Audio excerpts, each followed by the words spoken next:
So in 1899, Mr. Booker T. Washington decided to publish a piece of literature discussing the challenges of blacks and his vision for what it would take to uplift a large number of Negroes out of the grave. And so the title of this work is called The Future of the American Negro, and we have a copy of it right here in the Booker T. Washington collection. So let's open it up right here, and let's see what Mr. Washington wants to tell us. Service. The first slaves were brought into this country by the Dutch in 1619 and were landed at Jamestown, Virginia. The first cargo consisted of 20. The census taken in 1890 shows that these 20 slaves had increased to 7,638,360. About 6,353,341 of this number were residing in the southern states, and 1,283,029 were scattered throughout the northern and western states. I think I am pretty safe in predicting that the census to be taken in 1900 will show that there are not far from 10 millions of people of African descent in the United States. The great majority of these, of course, reside in the southern states. The problem is how to make these millions of Negroes self-supporting, intelligent, economical, and valuable citizens. The problem was how to get them to evolve from the Negro consciousness they inherited from the days of slavery. How to get them to stop thinking and acting the way their ancestors were forced to during slavery. Because the authentic Negroes were dependent and could hardly think for themselves. But Mr. Washington wanted them to be self-supporting. You see? The authentic Negroes didn't have an intelligence that was developed for the free world. And Mr. Washington knew that needed to change. Why? So they could become a net positive citizen of society. And asking for this change for upwards of 10 million Negroes is a lot to ask, especially being that their minds were so directed in the opposite direction. So this was a huge problem to solve, as well as how to bring about proper relations between them and the white citizens among whom they live. This part of the problem involved both the whites and the blacks, but I would say leaning more towards the responsibility of the whites. The whites had to learn to stop trying to keep people in the pit when they start climbing out, right? They had to learn to stop having so much hatred in their heart for those of the brown complexion. So how to fix these issues is what Mr. Washington grappled with. This is the question upon which I shall try to throw some light in the chapters which follow. When the Negroes were first brought to America, they were owned by white people in all sections of this country, as is well known, in the New England, the Middle, and in the Southern states. I get his point, but I would like to word this a bit differently. The people who were brought over here weren't Negroes. They were people from specific nations who had specific names that they had given themselves. And Negroes, N-words, or black people weren't included in any of those names. Those were labels that Europeans forced on them. Secondly, I would say that they were first owned mostly by English people who didn't see themselves racially or ethnically as white people in the very early colonial period. That didn't come until later in the 17th century. That's when they dropped the English identity and changed it into white people, so they could completely oppose themselves to blacks. Why? For the purpose of racial slavery. So I would rephrase this by saying, when the Yoruba and Igbo were first brought to the colonies, they were owned by the English in various parts of the land. It was soon found, however, that slave labor was not remunerative in the northern states, it wasn't very profitable in the north, and their economy didn't rely on the type of agriculture that made slavery so lucrative in the South. The North couldn't grow crops like cotton and tobacco to be as profitable as it was in the South, where the growing season is longer, the climate is warmer, and it's more humid and more suitable for those types of crops. And for that reason, by far, the greater proportion of the slaves were held in the southern states, where their labor in raising cotton, rice, and sugarcane was more productive. The growth of the slave population in America was constant and rapid, beginning, as I have stated, with 14 in 1619. The number increased at such a rate that the total number of Negroes in America in 1800 was 1,001,463. This number increased by 1860 to 3,950,000. A few people predicted that freedom would result disastrously to the Negro, as far as numerical increase was concerned, but so far the census figures have failed to bear out this prediction. On the other hand, the census of 1890 shows that the Negro population had increased from 3,950,000 in 1860 to 7,638,260, 25 years after the war. That's a massive increase in such a relatively short span of time. It is my opinion that the rate of increase in the future will be still greater than it has been from the close of the War of the Rebellion up to the present time, for the reason that the very sudden changes which took place in the life of the Negro, because of having his freedom, plunged him into many excesses that were detrimental to his physical well-being. Of course, freedom found him unprepared in clothing, in shelter, and in knowledge of how to care for his body. During slavery, the slave mother had little control of her own children, and did not therefore have the practice and experience of rearing children in a suitable manner, meaning she didn't know how to raise kids for the civilized world.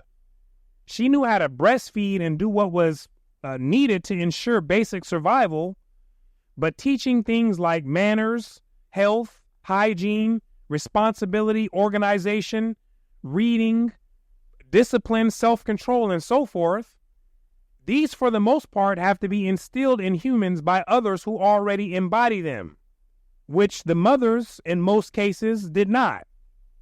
So this is a skill we're talking about when it comes to raising a child from just a natural state of being to a civilized state of being. Now that the Negro is being taught in thousands of schools how to take care of his body, and in thousands of homes mothers are learning how to control their children, which is an evolution from what the ancestors became during slavery. It's the shedding of the old self to become new. Anytime we hear about people changing counterproductive slave behaviors, we're hearing about a new consciousness slowly attempting to manifest on the physical plane. And some of the mothers learning to control their children is just one example. I believe that the rate of increase, as I have stated, will be still greater than it has been in the past. In too many cases, the Negro had the idea that freedom meant merely license to do as he pleased, to work or not to work. But this erroneous idea is more and more disappearing by reason of the education in the right direction which the Negro is constantly receiving. They had to be educated out of that way of thinking because it was counterproductive in a free society. During the 4 years that the Civil War lasted, the greater proportion of the Negroes remained in the South and worked faithfully for the support of their masters' families, who, as a general rule, were away in the war. And faithful the Negro was. The self-control which the Negro exhibited during the war marks, it seems to me, one of the most important chapters in the history of the race, meaning the self-control to not riot and to not destroy the owner's property or family while the men were off fighting the war.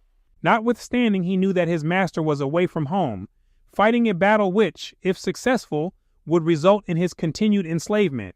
Yet he worked faithfully for the support of the master's family. We went over all of this in Dr. Leon Litwack's 1979 book, Been in the Storm So Long, The Aftermath of Slavery.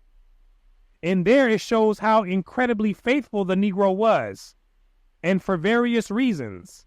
If the Negro had yielded to the temptation and suggestion to use the torch or dagger in an attempt to destroy his master's property and family, the result would have been that the war would have been ended quickly, for the master would have returned from the battlefield to protect and defend his property and family.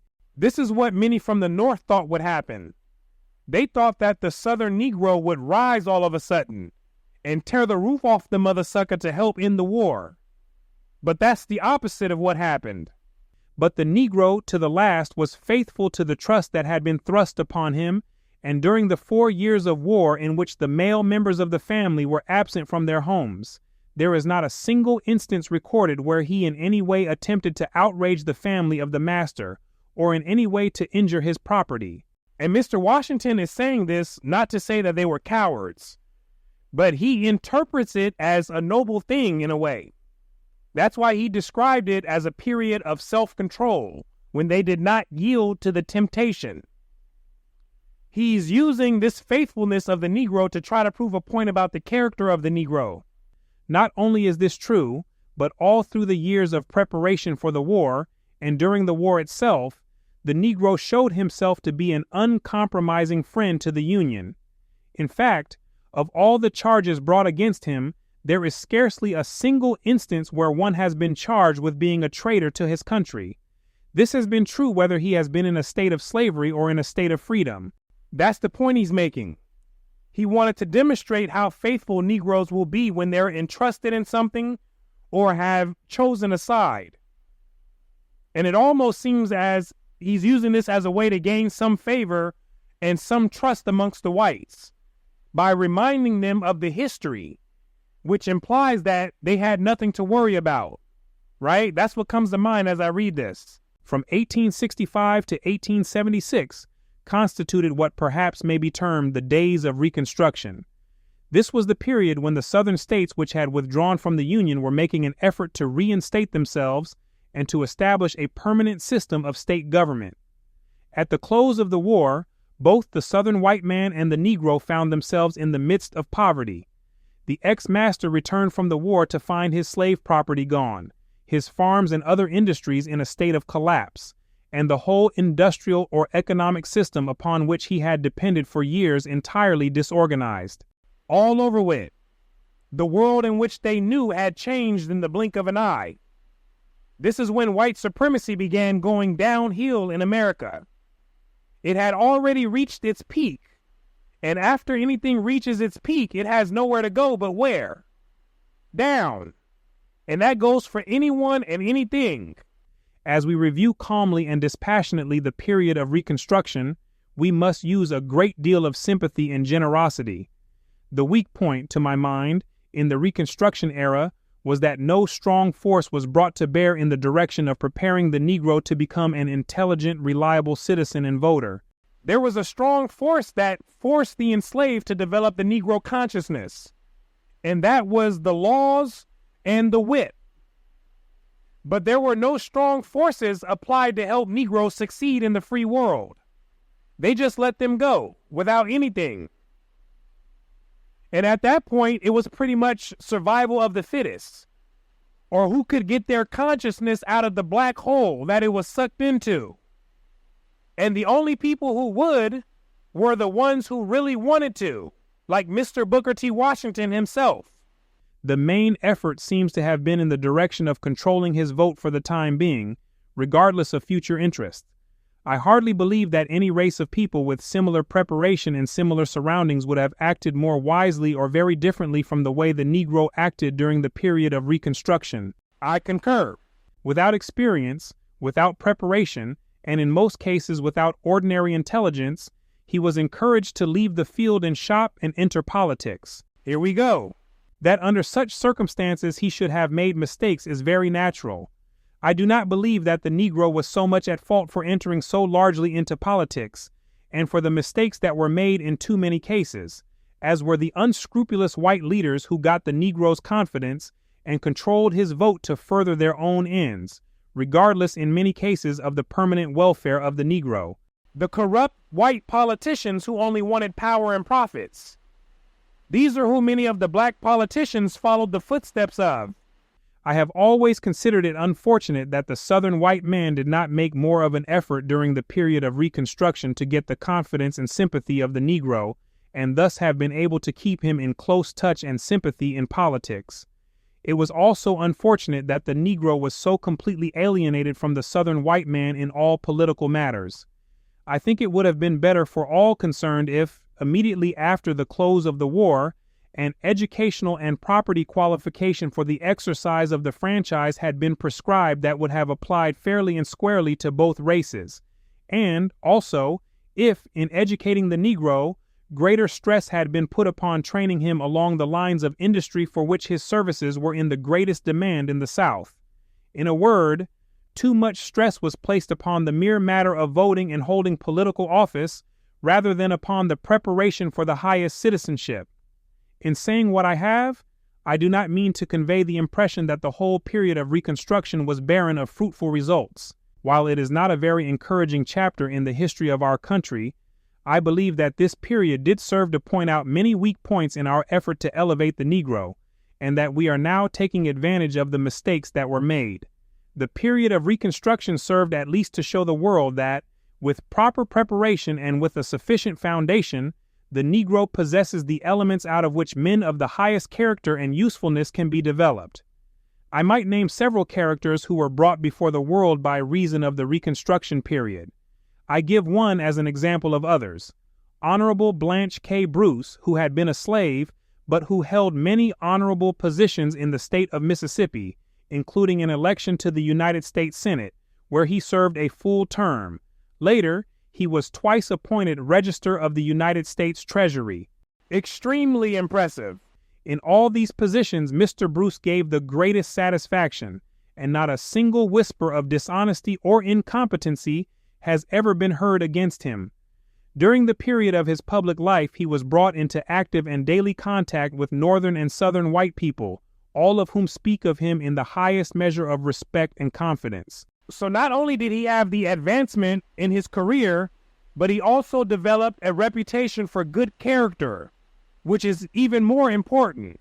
What the Negro wants and what the country wants to do is to take advantage of all the lessons that were taught during the days of Reconstruction and apply these lessons bravely, honestly, in laying the foundation upon which the Negro can stand in the future and make himself a useful, honorable, and desirable citizen, whether he has his residence in the North, the South, or the West.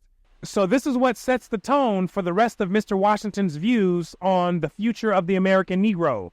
So stay tuned for what else he has to say, because some of the other things he has to say are wild, and they're also painfully honest, all right? So with that being said, I thank you for your time and attention. My name is Brooklyn St. Michael, and I'll see you in the free world.